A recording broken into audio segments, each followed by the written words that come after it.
Viewers, today we are going to see about circular motion.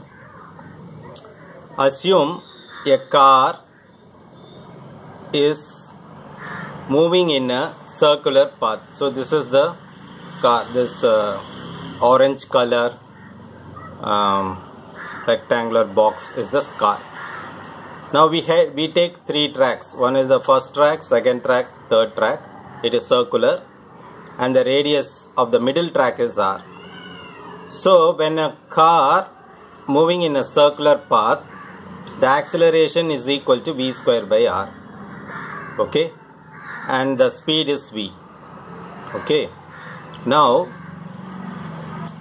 assume the road is flat, it is not tilted. Okay, so the road is perfectly flat. So the centripetal force executed towards the center of the circle is mv square by r, where m is mass, v square by r is the acceleration.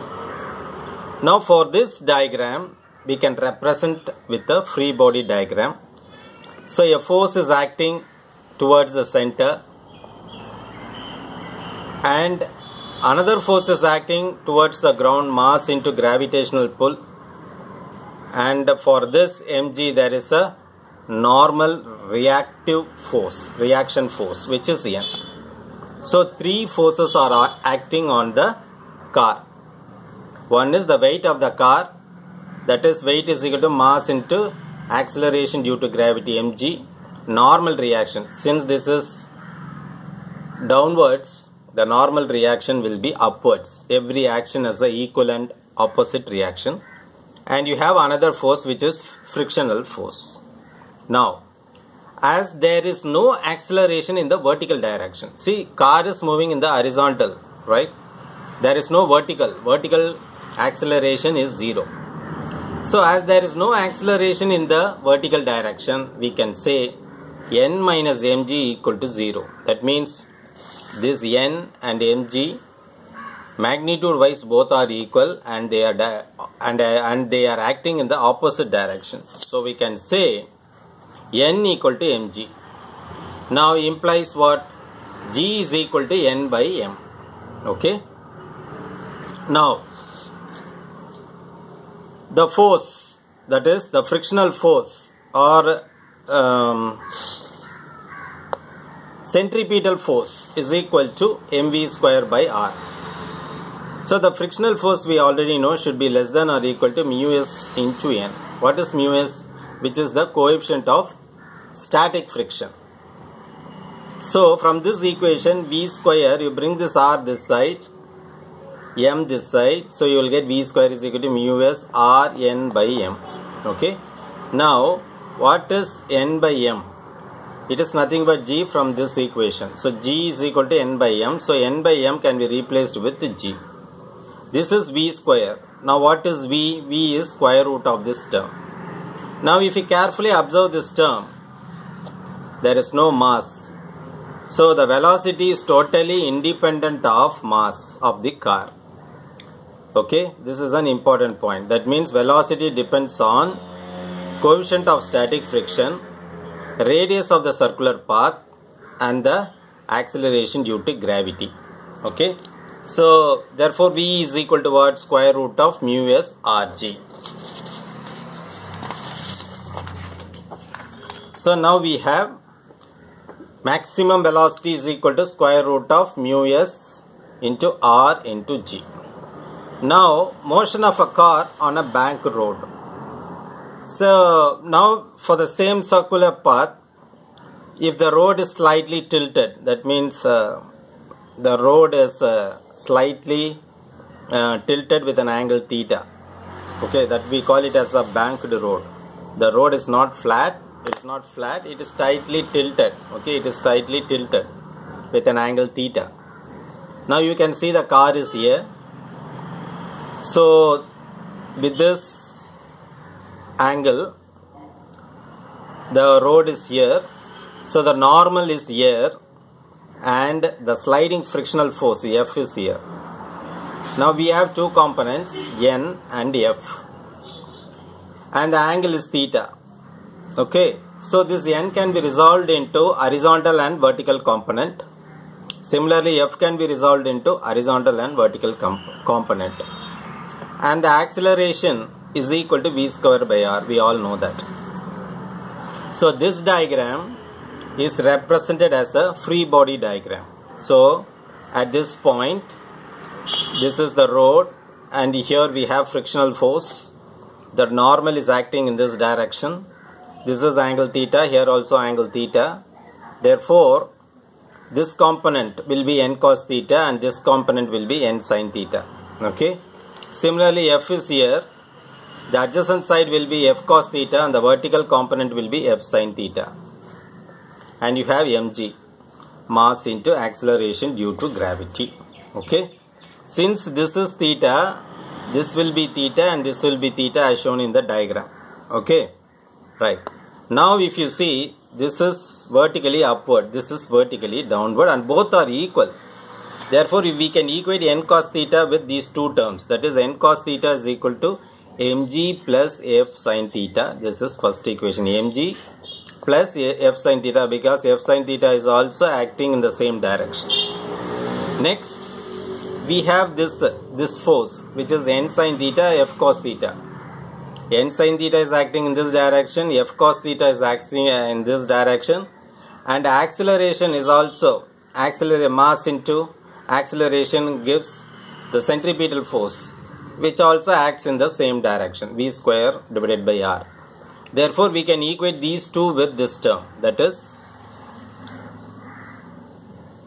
n sin theta plus f cos theta should be equal to mass into acceleration, that is m into v square by r. This is second equation. Okay. Now this is what centripetal force provided by the horizontal components.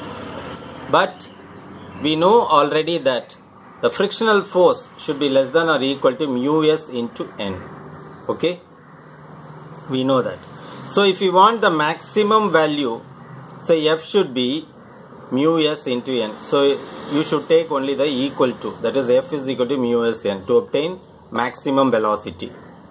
Now from equation 1, we have n cos theta is equal to mg plus, in the place of f you replace by mu s n. So you will get mu s n sin theta here.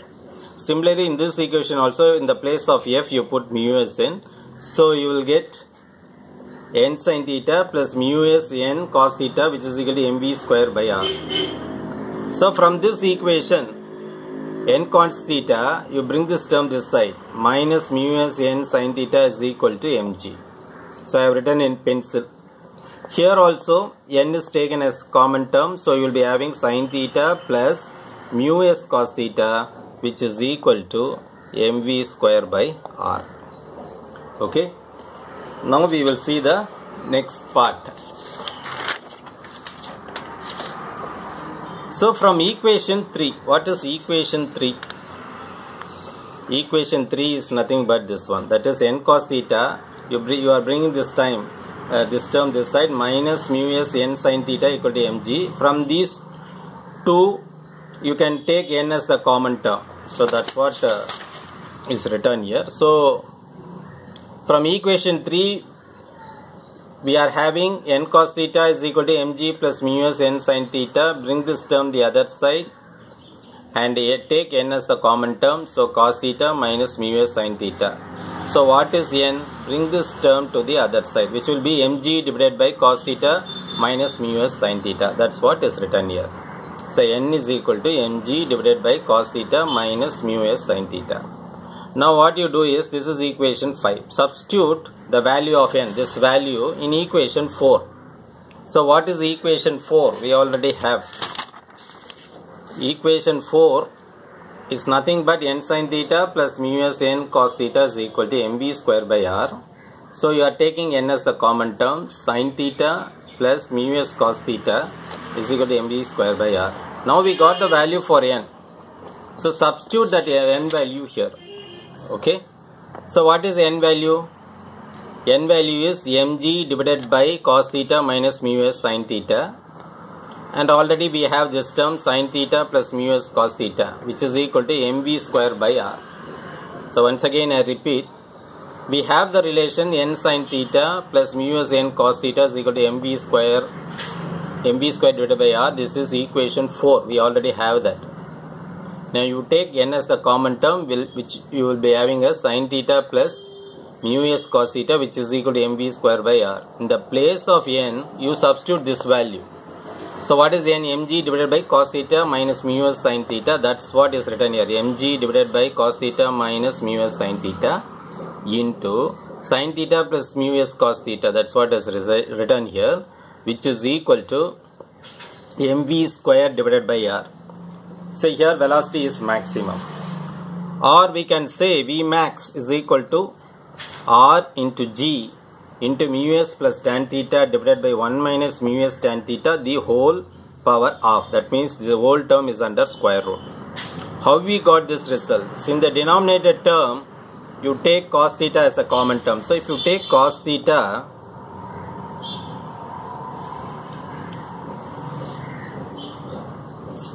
so in the denominator term you take cos theta as the common term. So remaining 1 minus mu s sin theta by cos theta, okay, in the denominator.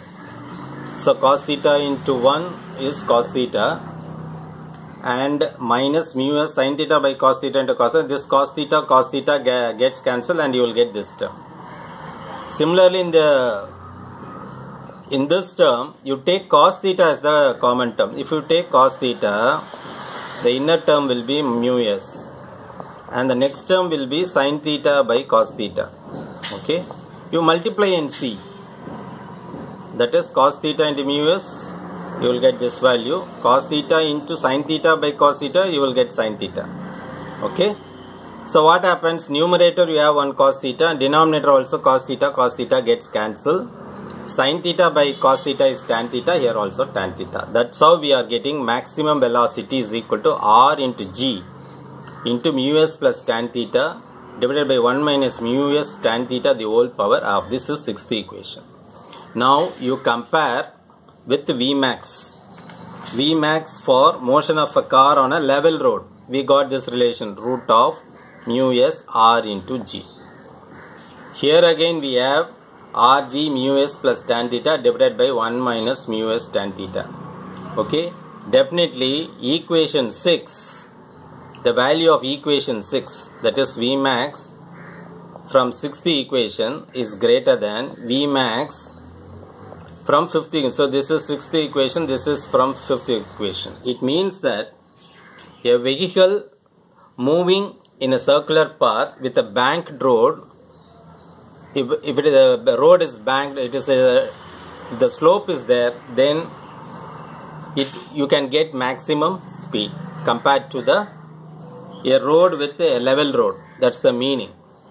Now if you closely watch, if the angle is 0, for example we have seen that this is theta. Now what happens if theta equal to 0? If you put 0, sin 0 by cos 0, sin 0 is 0 by 1. That means this value is 0. Here also this value is 0. So you will end up with ordinary motion of a car on a level road. So when theta is 0, that means you will get the equation for motion of a car on a level road. So you will get this velocity. Okay. Now if mu s is 0, mu s is 0 means this is 0, this is 0. So and you will be having r into g into tan theta whole power half. This will be the maximum velocity. So the idea of this circular motion is, we have two equations. One, this equation deals with a flat road or level road, and you have equation for maximum velocity. And this equations for banked road, that means you have, it is elevated through an angle of theta. Okay, now this theta, if you put theta equal to 0, you will get this equation. So the velocity of a car on a banked road is greater than the velocity of the car on the level road. Okay, So that's all about the basic understanding of circular motion. You have two cases. One is motion of a car on a level road and another one motion of a car on a banked road. And this is the final equation for motion of the car in a banked road. And in that, if you put theta equal to 0, you will get motion of a car on level road and the maximum velocity is equal to square root of mu s rg. Hope you have understood this topic. Thanks for watching. Nandri.